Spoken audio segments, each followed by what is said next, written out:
ಲೋಕಸಭಾ ಚುನಾವಣೆಗೂ ಮುನ್ನವೇ ಬಿಜೆಪಿಯ ರಾಮಮಂದಿರ ಹಾಗೂ ಮೋದಿ ಹವಾದಿಂದಾಗಿ ಕಾಂಗ್ರೆಸ್ ಪಕ್ಷ ಕಳೆಗುಂದಿದೆ. ಆದರೆ ಮುಳುಗ್ತಾ ಇರುವ ಹಡಗು ಅಂತ ಹೇಳಲಾಗ್ತಾ ಇರುವ ಕಾಂಗ್ರೆಸ್ನ ಈ ಹಡಗಿಗೆ ಉತ್ತರ ಭಾರತದ ಮೂವರು ಅನ್ಯ ಪಕ್ಷದ ನಾಯಕರು ಸೇರುವುದರೊಂದಿಗೆ ಕಾಂಗ್ರೆಸ್ ಸಣ್ಣ ಸಮಾಧಾನದ ಉಸಿರನ್ನ ಬಿಟ್ಟಿದೆ. ಯಾರಿದು ಮುಳುಗ್ತಾ ಇರುವ ಹಡಗಿಗೆ ಸೇರಿದವರು ಅಂತ ನೋಡೋದಾದ್ರೆ ಅವರಲ್ಲಿ ಒಬ್ಬರು ಬಿಎಸ್ಪಿಯಲ್ಲಿದ್ದ ಡ್ಯಾನಿಶ್ ಅಲಿ. ಸಂಸದರಾಗಿದ್ದ ಡ್ಯಾನಿಶ್ ಅಲಿ ವಿರುದ್ಧ ಕಳೆದ ವರ್ಷ ಸಂಸತ್ನಲ್ಲಿ ಬಿಜೆಪಿ ಸಂಸದ ರಮೇಶ್ ಬಿದುರಿ ಹಲವು ಆರೋಪಗಳನ್ನ ಮಾಡಿದ್ರು. ಇದು ಇಬ್ಬರ ನಡುವಿನ ಚಕಮಕಿಗೆ ಕಾರಣವಾಗಿ ನಂತರದ ಬೆಳವಣಿಗೆಯಲ್ಲಿ ಬಿಎಸ್ಪಿ ಅಧ್ಯಕ್ಷೆ ಮಾಯಾವತಿ ಡ್ಯಾನಿಶ್ ಅಲಿನ ಪಕ್ಷದಿಂದ ಉಚ್ಚಾಟಿಸಿದ್ರು.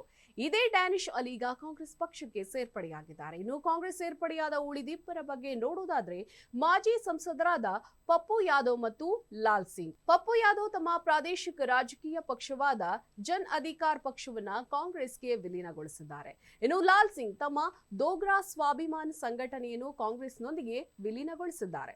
ಈ ಮೂವರು ನಾಯಕರು ಎಐಸಿಸಿ ಪ್ರಧಾನ ಕಚೇರಿಯಲ್ಲಿ ನಡೆದ ಪ್ರತ್ಯೇಕ ಸುದ್ದಿಗೋಷ್ಠಿಯಲ್ಲಿ ಕಾಂಗ್ರೆಸ್ ಪಕ್ಷಕ್ಕೆ ಸೇರ್ಪಡೆಗೊಂಡಿದ್ದು, ಇದನ್ನು ಕಾಂಗ್ರೆಸ್ ವಕ್ತಾರ ಪವನ್ ಖೇರಾ ಬೀಸ್ತಾ ಇರುವ ಬದಲಾವಣೆಯ ಗಾಳಿ ಅಂತ ಬಣ್ಣಿಸಿದ್ದಾರೆ.